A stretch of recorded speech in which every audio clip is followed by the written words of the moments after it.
guys, it is Sonia Miller of Junk Monkecry Paint Company, and welcome back to my channel, Living the Creative Life. I'm easing into the day, got up a little bit earlier. I really start to feel as we have the change of the seasons and we get closer to summer and you get those brighter, sunnier mornings, it makes me want to rise and shine and get up and start the day. So this morning I'm here earlier than usual at my paint shop. I'm taking a moment to sip my delicious coffee and think about all the things that I'm thankful for, like delicious food, where we live, that I get to do what I love with the people I love, and the list goes on. Because I know that even though you might have a bad day, there's always something good in every single day. So talking about good, this week I told you I hit the jackpot of days to be at my local thrift store. And look, I got a set of these. They were $3.99 a piece. They're really scratched up and dinged up, but that's okay because we're gonna give them some love. And I do love that tarnished effect. I'm gonna bring in some color. I love Brownie Frowny when it comes to painting over it and allowing a little bit of that personality, that Brownie Frowny personality, to come through. This is number 2 as well. Somebody gave it away not knowing what to do with it, but I kind of love all that. Oh guys, I've got a color in mind. The color today I'm going to use is my Bahama Jade. I always think about when you see pictures of the Bahamas, how the water is that beautiful green. You know, it has that, just the green when you look down into the ocean. I love it, and so this is what I think of for Bahama Jade. So we're gonna put some of that vivacious color on here. And of course I'm going to grab our chalky style paint because, say it with me, it sticks to pretty much anything under the sun. Come in for a close look and let's get ready to do it.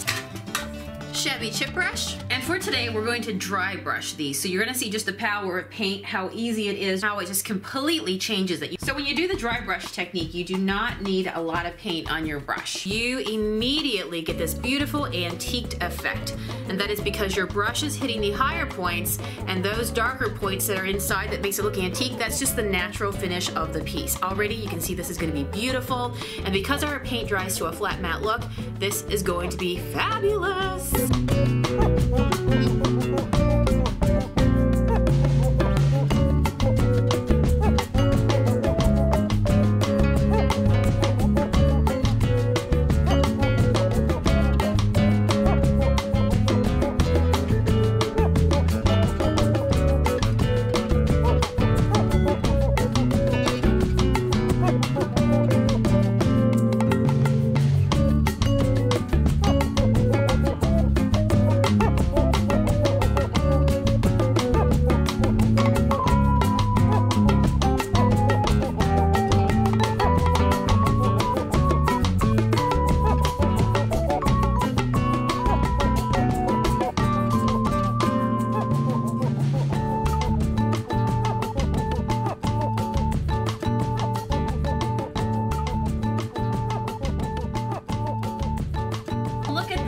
Even know it was the same one.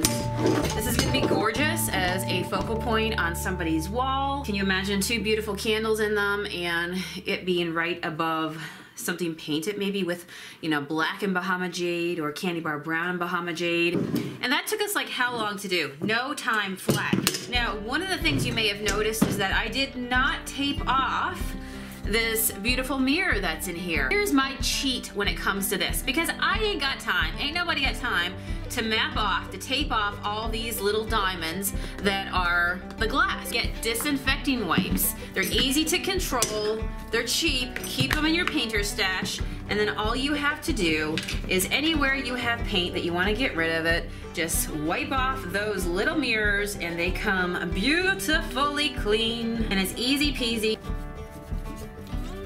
These wipes are great as well if you have spills, you know, when you're flicking paint on things. These turned out amazing. So my question of the day is, are you a dry brush technique style fan? Do you love that shabby dry brush look? And do you want to do it over everything? Thank you guys for joining me today. I will be back again tomorrow because I am a daily vlogger. Thank you for subscribing to this channel. Make sure you hit the bell so you never miss another upload. And leave me a comment below because I'm about to join you in the comment section. All right, I'll see you tomorrow. Bye.